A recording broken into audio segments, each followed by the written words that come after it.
শিক্ষার্থীদের আপনারা কেমন আছেন? সকলে বলেন আলহামদুলিল্লাহ, ভালো আছি। আমি একজন জ্যোতিষ পারক, কিন্তু সকলকে নবীন মডেল স্কুলের অনলাইন ক্লাসে স্বাগত। আজ আমি পঞ্চম শ্রেণীর ইসলাম ও নৈতিক শিক্ষা বিষয়ে ক্লাস দেব। অধ্যায় হচ্ছে পঞ্চম, বিষয়বস্তু হচ্ছে মিরাজ। আমরা জানি নবী করিম সাল্লাল্লাহু আলাইহি ওয়াসাল্লাম এর জীবনের সবচেয়ে গুরুত্বপূর্ণ অধ্যায় হচ্ছে মিরাজ। মিরাজ শব্দের অর্থ হচ্ছে ঊর্ধ্বগমন, অর্থাৎ পৃথিবী থেকে উপরের দিকে গমন বলতে পারেন, গমন বলতে পারেন। আমরা যদি মহানবী হযরত মুহাম্মদ সাল্লাল্লাহু আলাইহি ওয়াসাল্লামের এই মিরাজ সম্পর্কে কোরআনের আয়াত খুঁজি, তাহলে আমরা সূরা বনী ইসরাঈলের শুরুতেই, অর্থাৎ প্রথম আয়াতে আল্লাহ সুবহানাহু ওয়া তাআলা মিরাজ সম্পর্কে একটু ইঙ্গিত দিয়েছে। তাছাড়া অন্যান্য সূরাতেও, সূরা নজম, সেখানেও মিরাজ সম্পর্কে বর্ণনা করা হয়েছে।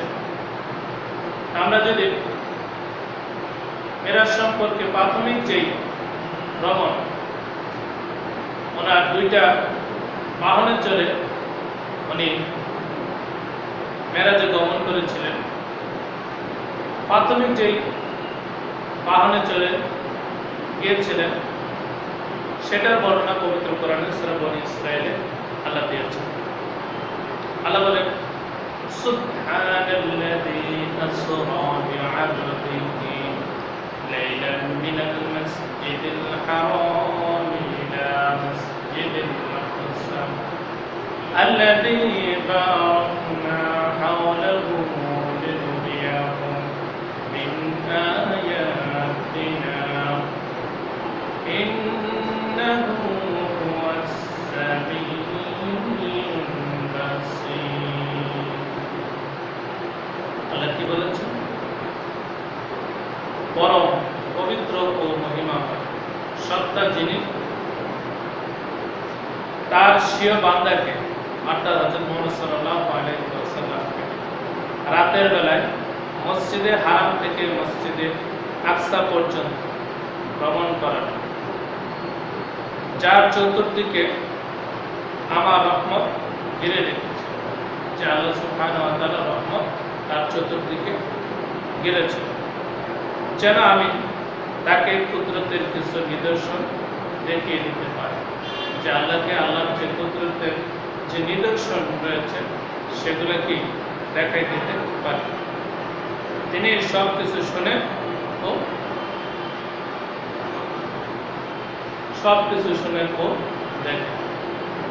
তাহলে হযরত মুহাম্মদ সাল্লাল্লাহু আলাইহি ওয়াসাল্লাম যে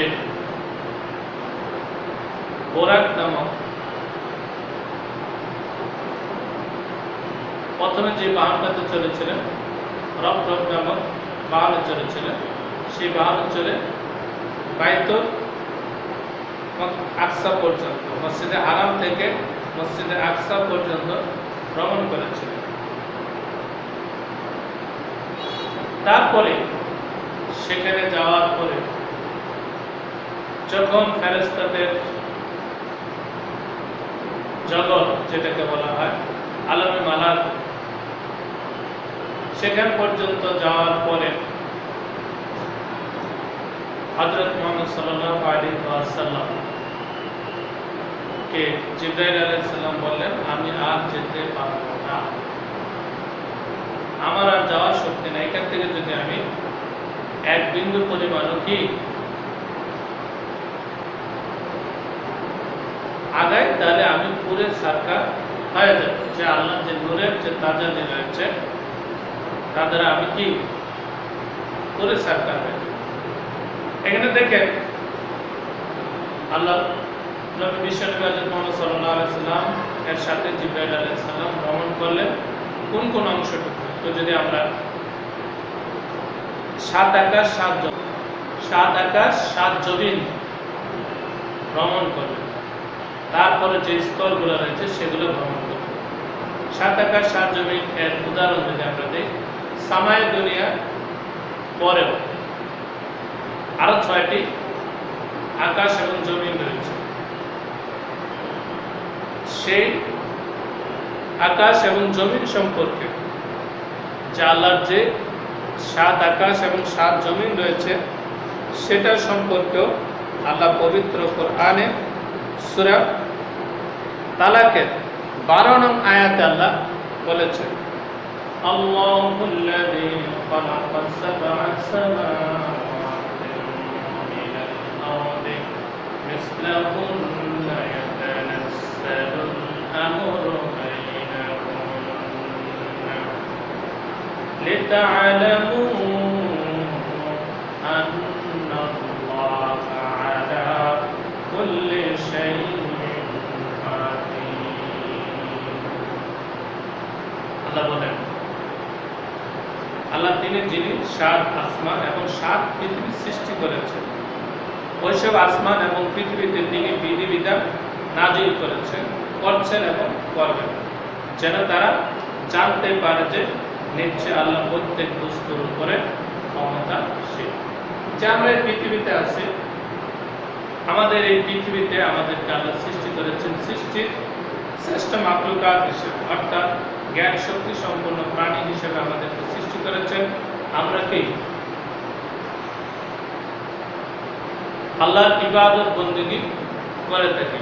আমাদের সাথে সাথে জিনদেরকেও সৃষ্টি করেছেন আল্লাহর ইবাদত করার জন্য। যেমন কোরআনে বলা হয়েছে, ওমা খালাকতুল জিন্না ওয়াল ইনসা ইল্লা লিয়াবুদুন, আমি জিন এবং মানুষকে একমাত্র আমার ইবাদতের জন্য সৃষ্টি করেছি। তাহলে আল্লাহ যে 7 আকাশ এবং 7 জমিন সৃষ্টি করেছেন, সেখানেও আল্লাহ কি করেছেন? বিধিবিধান নাজিল যেহেতু করতেছেন, তাহলে সেখানেও আল্লাহর সৃষ্টি রয়েছে যারা আল্লাহকে সিজদা করবে, যারা আল্লাহর ইবাদত করবে, যারা আল্লাহর বন্দেগী করবে। আল্লাহ শুধু এই পৃথিবীতে শুধু মানুষ সৃষ্টি করেছেন, জ্ঞান শক্তি সম্পন্ন প্রাণী সৃষ্টি করেছেন, আর অন্যান্য 7 আকাশ 7 জমিনের উপরে অন্যান্য জায়গায় তিনি কোনো কিছু সৃষ্টি করেন নাই, এমনটা নয়। যেটা আমরা সূরা তালাকের 12 নং আয়াতে থেকে পেলাম যে আল্লাহর সৃষ্টি জগতের অনেক জায়গায় কি আল্লাহর বিধিবিধান চালু রয়েছে, যা আমরা একটা হাদিসের মাধ্যমে আমরা জানতে পারি যে আমাদের এই পৃথিবীতে যেমন কি নবী রাসূল আছেন, অন্যান্য যে আল্লাহর যে সৃষ্টি রয়েছে 7 আকাশ এবং 7 জমিন, সেগুলোতেও কি আল্লাহর বিধিবিধান রয়েছে। যেমন হযরত আব্দুল্লাহ ইবনে আব্বাস রাদিয়াল্লাহু তাআলা আনহু থেকে বর্ণিত, তিনি বলেন, ফি কুল্লি আরদিন নাবিয়্যুন কা নাবিয়্যুকুম ওয়া আদামু কানুহুন কানুহিন ওয়া ইব্রাহিমু কা ইব্রাহিম ওয়া মূসা কা মূসা ওয়া ঈসা কা ঈসা।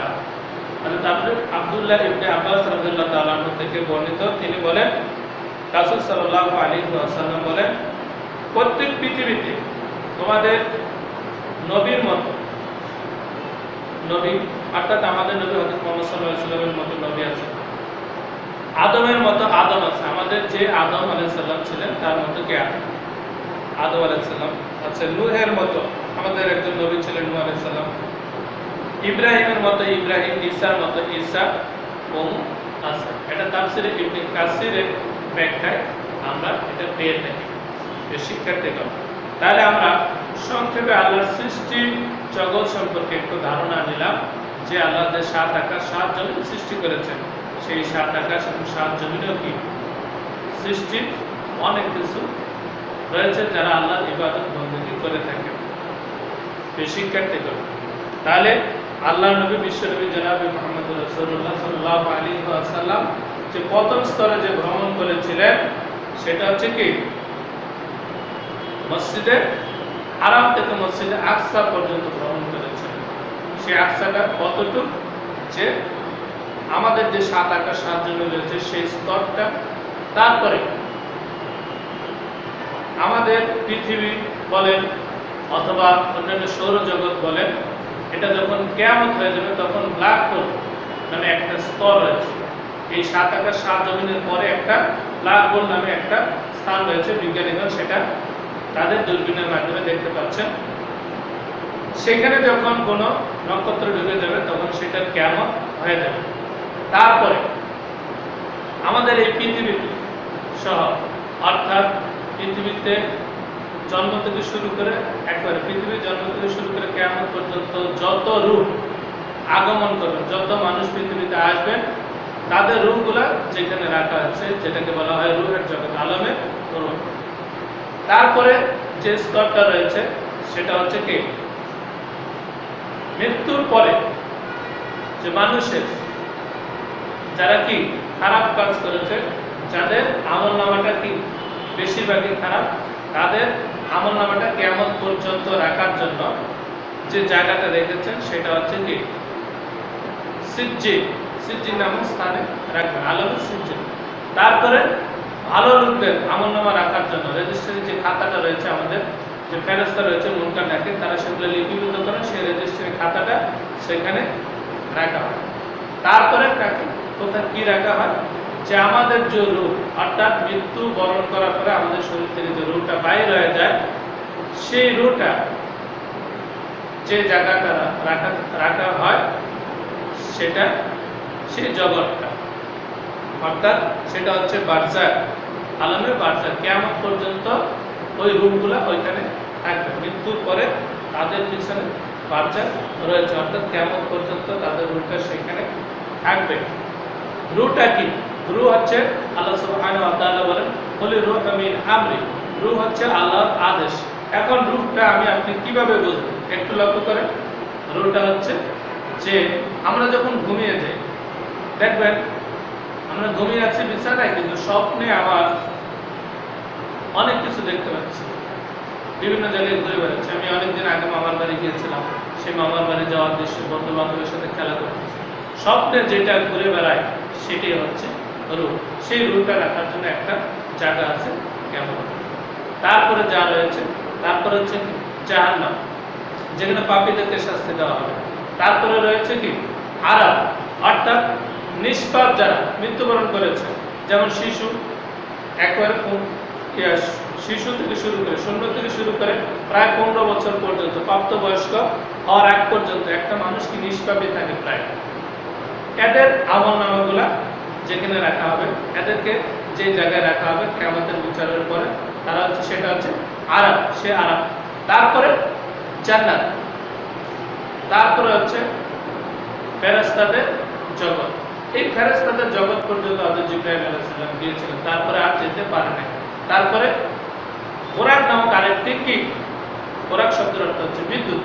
বুরাক নামে আরেকটি কি বাহন আসলেন, সেই বাহন হচ্ছে হযরত মুহাম্মদ সাল্লাল্লাহু আলাইহি ওয়াসাল্লাম একেবারে আল্লাহর আরশ পর্যন্ত পৌঁছে দিলেন। তারপরে আল্লাহ সুবহানাহু ওয়া তাআলার সাথে দেখা সাক্ষাৎ হলো, কথাবার্তা হলো, যেটা আমরা তাশাহুদে বলে থাকি।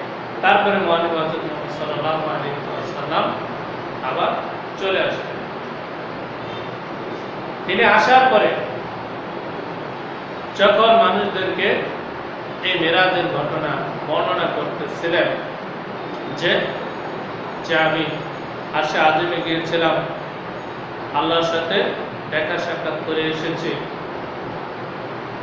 মানুষ তখন কি তাকে বললো যে এতদিন তো মুহাম্মদ সাল্লাল্লাহু আলাইহি সাল্লামকে ভেবেছিলাম যে সে কবি সাহিত্যিক বানিয়ে লিখে বলে যে এটা কোরআনের আয়াত, এটা আল্লাহর পক্ষ থেকে এসেছে, আমি নবী। এখন দেখতেছি মুহাম্মদ পাগলের মতো কথাবার্তা বলা শুরু করেছে। সে একদিনে নাকি 27 বছরের রাস্তা সে কি করেছে, অতিক্রম করে এসেছে। এই কথা শুনে তারা সর্বপ্রথম এই সংবাদটা দিলেন মুহাম্মদ সাল্লাল্লাহু আলাইহি সাল্লামের কাছে, একেবারে নিকটে সাহাবী হযরত আবু বকর সিদ্দিক রাদিয়াল্লাহু তাআলা আনহু। আবু বকর সিদ্দিক রাদিয়াল্লাহু তাআলা আনহুকে বললেন যে তোমার মুহাম্মদ কি বলতেছে জানো? তোমার মুহাম্মদ নাকি গত রাতে সে কি করেছে, মসজিদে হারাম থেকে মসজিদে আকসা পর্যন্ত ভ্রমণ করেছে, তারপরে আল্লাহর সাথে দেখা করে এসেছে, আসার সময় জান্নাত জাহান্নাম সব কিছু দেখে তারপরে নাকি সে এসেছে। এইসব কথা বলার পরে হযরত আবু বকর সিদ্দিক রাদিয়াল্লাহু তাআলা তাদেরকে বললেন, সত্যিকার অর্থে কি মুহাম্মদ সাল্লাল্লাহু আলাইহি ওয়াসাল্লাম বলেছে? তারা বললেন, অবশ্যই, বিশ্বাস না হলে জিজ্ঞাসা করো, ওই যে মসজিদে বসে আছে। তখন বলল, মুহাম্মদ সাল্লাল্লাহু আলাইহি ওয়াসাল্লাম যদি বলে থাকে তাহলে আমি সেটাকে এক বাক্যে মেনে নিলাম। তখন থেকে হযরত আবু বকর সিদ্দিক রাদিয়াল্লাহু তাআলা নাম দেওয়া হয়েছে সিদ্দিক। শিক্ষার্থীগণ, হযরত মুহাম্মদ সাল্লাল্লাহু আলাইহি ওয়াসাল্লাম মেরাজ থেকে নামাজ নিয়ে এসেছেন অনেকেই বলে থাকে, কিন্তু বিষয়টা এমনটা নয়। মহানবী হযরত মুহাম্মদ সাল্লাল্লাহু আলাইহি ওয়াসাল্লাম মেরাজে যাওয়ার 3 বছর আগেই নামাজের হুকুম নাজিল হয়ে যায়, যে নামাজ আমরা যে 5 ওয়াক্ত নামাজ পড়ি এর আয়াত আল্লাহর পক্ষ থেকে সরাসরি নাজিল হয়। মুহাম্মদ সাল্লাল্লাহু আলাইহি ওয়াসাল্লাম মিরাজে যাওয়ার 3 বছর আগেই সেই আয়াতগুলো নাজিল হয়। যেমন 3 ওয়াক্ত সালাতের জন্য যে আয়াতটি নাজিল হয়েছে, যে অর্থাৎ মুহাম্মদ সাল্লাল্লাহু আলাইহি ওয়াসাল্লাম মক্কায় থাকাকালীন 11 হিজরিতে মেরাজে গিয়েছেন, তার আগেই যে আয়াতগুলো নাজিল হয়েছে সেটা দ্বারাই বোঝা যায় যে মুহাম্মদ সাল্লাল্লাহু আলাইহি ওয়াসাল্লাম মেরাজে যাওয়ার আগেই কোরআনের আয়াত দ্বারাই নামাজ 5 ওয়াক্ত নবীর উপরে ফরজ ছিলেন। নবী সাল্লাল্লাহু আলাইহি ওয়াসাল্লাম সেই নামাজগুলো পড়তেন সেই সময়। যেমন আল্লাহ সুবহানাহু ওয়া তাআলা বলেন, আকিমুস সালাতা লিদুলুকিশ শামসি ইলা গাসাকিল লাইলি ওয়া কুরআনাল ফাজর ইন্না কুরআনাল ফাজরি কানা মাশহুদা ওয়া মিনাল লাইলি ফাতাহাজ্জাজ বিহি নাফিলাতান লাকা। হে নবী, তুমি নামাজ পড়ো সূর্য হেলে যাওয়ার পর এবং রাতের অন্ধকার হওয়া পর্যন্ত, আর ফজরের সালাত, ফজরের সময় কোরআন পাঠ করো। নিশ্চয়ই ফজরের সময় কোরআন পাঠ করা সাক্ষ্য হিসাবে গণ্য হবে। এখানে আমরা এই আয়াত থেকে, যেটা সূরা বনী ইসরাইলের ৭৮ এবং ৭৯ নং আয়াতে বলা হয়েছে, যে সূরাটি হচ্ছে কি মাক্কি সূরা, সেখানেই আল্লাহ সুবহানাহু ওয়া তাআলা যেটা বলেছে, সূর্য হেলে যাওয়ার পর, সূর্য যখন হেলে যাবে অর্থাৎ জোহরের নামাজ আর মাগরিবের নামাজ এবং ফজরের নামাজ, এই 3 ওয়াক্ত নামাজ আমরা এখানে পেয়ে গেলাম। তারপরে মহানবী হযরত মুহাম্মদ সাল্লাল্লাহু আলাইহি ওয়াসাল্লাম এর নিকট আরেকটি আয়াত নাযিল হলো, যেটা হচ্ছে সূরা হুদের 140 নং আয়াত। সূরা হুদের 114 নং আয়াত।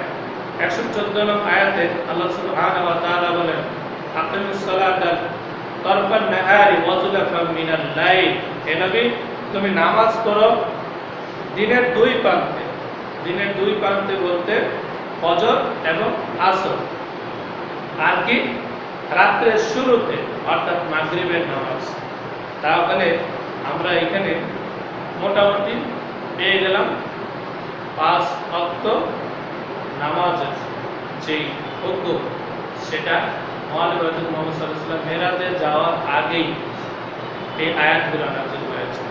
তাহলে আমাদেরকে মেরাজ থেকে মহানবী হযরত মুহাম্মদ সাল্লাল্লাহু আলাইহি ওয়াসাল্লাম যেটা নিয়ে এসেছেন সেটা হচ্ছে তাশাহুদ, অর্থাৎ মহানবী সাল্লাল্লাহু আলাইহি ওয়াসাল্লাম এবং আল্লাহ সুবহানাহু ওয়া তাআলার জন্য যে কথাবার্তা হয়েছিল দুইজনের ভিতরে, সেটা আমরা তাশাহুদে পড়ে থাকি। শিক্ষার্থীগণ, আমরা এই মেরাজ থেকে যে শিক্ষাটা গ্রহণ করে সেটা হচ্ছে যে আল্লাহ সুবহানাহু ওয়া তাআলার নবী জনাব মুহাম্মদ রাসূলুল্লাহ সাল্লাল্লাহু আলাইহি ওয়াসাল্লাম যখন অত্যাচার, নির্যাতন, নিপীড়নে তিনি মক্কায় থেকে দুর্বল হয়ে যাচ্ছিলেন, তখন তাকে আরো শক্তি, আরো প্রাণ দেওয়ার জন্য, দ্বীনের কাজে আরো শক্তি যোগানোর জন্য আল্লাহ সুবহানাহু ওয়া তাআলা তাকে তার সাথে দিদারের ব্যবস্থা করেছেন এবং তাকে আরো উৎসাহ উদ্দীপনা দেওয়ার জন্য তার সাথে অনেক কথাবার্তা পরামর্শ করেছেন, যাতে মহানবী সাল্লাল্লাহু আলাইহি ওয়াসাল্লাম কাফেরদের অত্যাচার, নির্যাতন, নিপীড়নে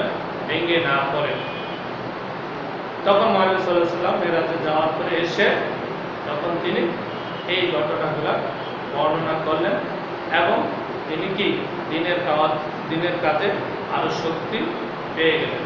তাহলে আমরা আজকে এই ক্লাস থেকে এই শিক্ষাগুলো গ্রহণ করতে পারি, যখন আমরা কোনো কাজে কি হতাশ হয়ে যায় তখন আমাদের যারা সেই কাজের জন্য যদি আমরা উৎসাহ উদ্দীপনা পেয়ে যাই তাহলে আমরা সেটা আরো নতুন করে ভালো করে করতে পারি। তাহলে এই অংশটুকু মিরাজের অংশটুকু আপনাদের বইয়ে অতি অল্প পরিমাণ দেওয়া আছে, কিন্তু আমি অনেকটা মোটামুটি কিছুটা বিস্তারিত আলোচনা করার চেষ্টা করেছি, কিন্তু এটা বিস্তারিত আলোচনা করতে গেলে অনেক সময় লাগবে, অনেক ব্যাপক সময় লাগবে। তিনি জান্নাতে গিয়েছেন, জান্নাতের মানুষের দৃশ্য দেখেছেন, জাহান্নামে গিয়েছেন, জাহান্নামের মানুষের দৃশ্য দেখেছেন, কিন্তু সেই জান্নাতীরা কোন জগতের জান্নাতি আর জাহান্নামীরা কোন জগতের জান্নাতি ইত্যাদি অনেক প্রশ্ন থাকবে, কিন্তু সেগুলো বিস্তারিত আলোচনা করা এই স্বল্প সময়ের ভিতরে সম্ভব নয়। যাই হোক, আপনারা এই আপনাদের বইয়ে যে অংশগুলো রয়েছে সেই অংশগুলো ভালো করে পড়বেন, তাহলে আপনারা মোটামুটি পরীক্ষার কোশ্চেনগুলোর অ্যান্সার দিতে পারবেন। আল্লাহ হাফেজ। আসসালামু আলাইকুম ওয়া রাহমাতুল্লাহি ওয়া বারাকাতুহু।